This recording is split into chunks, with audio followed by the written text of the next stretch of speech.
Assalamu Alaikum everyone, welcome back to another video. I hope you're having a great day. In today's video, we are looking at 5 different companies that I am buying right now. And the reason I want to talk about this is because there's so much negativity out there. People talking about, selling your stocks and all of this. Everyone is panicking because of all the reds that we've seen in the last 6 months. Although today looks absolutely beautiful, okay, we want to make sure that we are continually buying great companies that possibly paid some sort of a dividend if they can. If not, it doesn't matter. But the most important thing is that you dollar cost averaging every single month. So I'm going to share with you what I'm doing in the next few weeks, and I'm going to talk about today 3 companies that I am definitely buying in the next few days. Okay, and the first one is Procter & Gamble. This company is in my portfolio, has been in my portfolio for a long time. They have a net income of about $14.3 billion. They have a profit margin about 18% and return on equity about 32% and free cash flow of almost to $14 billion. Okay, market cap is very big, $324 billion market cap. And then when you look at the PE is quite low. Price to for this company, it's actually PE is quite low. Price to sales only 4. EPS is actually growing for the next couple of years. The current ratio is actually low.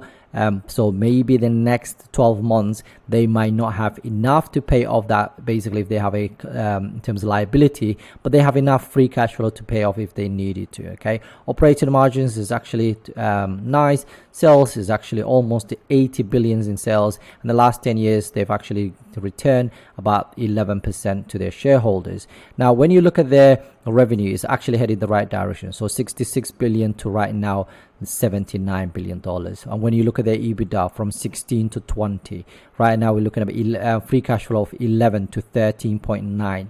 When you look at their dividends, about $3, 2.76% of dividend yield, safety of 99%.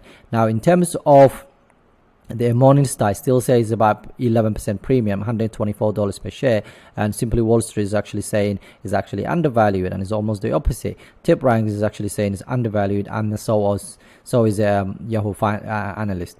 Now when you look at their net growth in the next 5 years, this is the steady Eddie kind of company that grows only about, let's say, 3 to 7% every single year, but they have a wide economic moat, which is really nice. And in terms of performance, right now they're down about 19%. I've done a whole video about this company if you would like to know a bit more about it. Next company we're looking at is Medtronic. This is basically a company that manufactures, distributes, and sells device-based medical therapies and to hospitals, okay, and so on. And obviously they sell a lot of products to hospitals that are not, they don't sell actual medication. I think they just sell the equipment, sorry, that's the word I'm looking for, the equipment that are used in these hospitals. Okay, right now net income is almost $5 billion, profit margin about 14.8, return on equity about 9%. They have almost $6 billion in free cash flow there. Market cap about $117 billion. PE is quite low for this company as well, so on average they are above 24%, so this is okay. Price to sales is really low, and when you look at all these metrics, absolutely nothing that is basically alarming for me. And when you look at the sales from last year, almost at $32 billion, and right now in terms of return wise, you would have received, if you hold this company for 10 years, last 10 years, you would have received 12% of your return on investment. Now in terms of revenue, you're looking about 30 billion to right now 31, considering COVID and everything that has happened. That's absolutely fine. In terms of EBITDA, you're looking from 9 to 8. Okay, it has basically decreased, but because of COVID it actually went down quite a bit. And in terms of free cash flow here, about 5.8 to right now 5.9, so that's in a positive territory.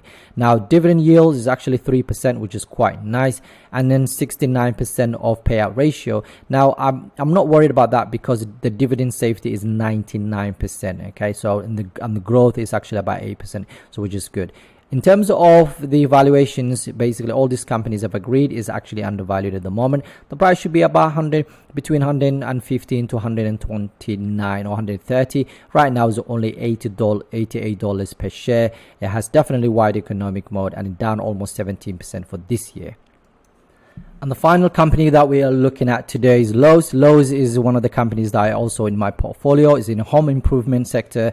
Really great company, very good balance sheet. In terms of net income, about $8.4 billion and of net income last year, which is really nice to see. Profit margins about 8.8. Return on equity is down because of they have something called negative equity. Free cash flow $6.8 billion. And this is basically a huge company, $110 billion market cap. When you look at all these financials, okay, especially with the P and the price to sales, they're really nice. That tells me definitely this company is undervalued, and the earnings per share is growing for next year. Count ratio is above 1, and beta is actually above 1, which means that is quite volatile. Operating margins about 13%, and sales we're looking at about almost $95 billion of sales last year. And in terms of the total returns of the last 10 years, you're looking about 23%. Now, when you look at their financials in terms of revenue wise, you can see from $71 billion to right now 95. When you look at the EBITDA, from 5.6 to right now $13 billion. Free cash flow from 5 billion to 6.8 billion. Considering everything that has happened, they actually they are one of the companies that benefited during COVID, because obviously everyone was to stay in a home. They wanted to actually do their houses and move the suburban areas and all of that stuff.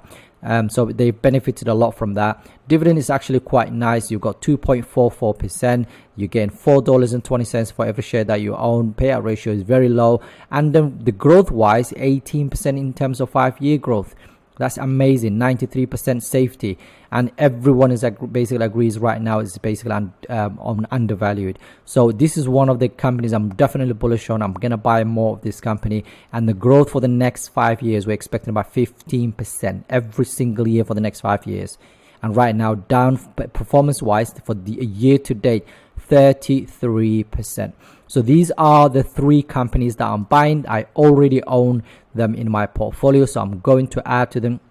Lowe's is the first one. As you can see, I'm down just about £7 when it comes to Medtronic. I'm down £100 there, and the Procter & Gamble here is I'm down actually about 20. So I'm actually up about 200 or about 6% right now, and a lot of that, to be honest with you, is the FX impact. Okay, £114. I'm only up about £4, okay, in terms of gains and losses, but I'm up because of the FX. So that's the basically, yeah, those are the 3 companies I'm going to add to. The reason I want to share this quickly is because there's a lot of negativity out there, and people might be just disheartened, or you might feel like, you know, you don't want to put more money into the stock markets. To be honest, if your time horizon is about 10 years or more, why do you care what's going to happen next 5 years? I mean, if you look at these companies that have paid their dividends, like this company here, Dividend Aristocrat, they've paid their dividends basically of 25 years in a row. What happened in the last 25 years? A lot has happened into the last 25 years, whether we had a recession, whether something else happened. 3M is exactly a dividend king. They have been paying their dividends for over 50 years. What happened in the last 50 years? This company did not stop paying their dividend. Medtronic and Lowe's actually, but Lowe's is actually dividend king. Medtronic is a different dividend aristocrat, and Procter & Gamble is actually dividend king. That means they have paid the dividends for 50 years in the last 50 years. A lot has happened in the last few years. Okay, so you have to think about the long term, and don't just worry about what's going to happen tomorrow, or don't trade in and out the markets. Okay, you can obviously, like we talked about, if the company that you don't like, whatever, you can sell it, but don't trade in and out of the market. Okay, stay in the market. Some days you'll be red, some days you will be green. Right now I'm up 500 or 1%. Like just over the weekend, everything was basically green. Sorry, everything was red. I think I was down about £400. So just today it jumped that much. So it does happen, but you don't have to look at your portfolio every single minute. You just have to buy quality companies, trust the process, and forget about it. I hope you enjoyed the video. I wanted to make it as short as I possibly could. But one other thing I want to say is, and also having talked about the 3 companies that I want to add to, I'm also going to buy more of these 2 ETFs. And the reason I want to do that is because they're down right now. Okay, £11 that one, and £1 on this one. So I'm gonna add to it. I haven't added to anything since I actually bought them, which was about, I don't know, 4 or 5 months ago when we bought them, when we talked about. So now they are down, all of them. So I'm gonna start adding to these ETFs, and as we go along from now on, I might even, you know, I don't know what I'm going to do, but I'm definitely not selling them. I'm adding to them. And like I said recently, they actually have paid me some dividend. I think it was almost £8 in dividends, which was straight away reinvested because I had it an auto reinvest thing on. So I'm definitely gonna see what the expense ratio is like and so on. Hopefully by November, whatever, I will find out what that's like, the expense ratio, and I'll take it from there. But for now, I just wanted to let you know that I'm definitely adding to this, as well as obviously the 3 companies that I talked about. Have a wonderful day. Assalamu Alaikum.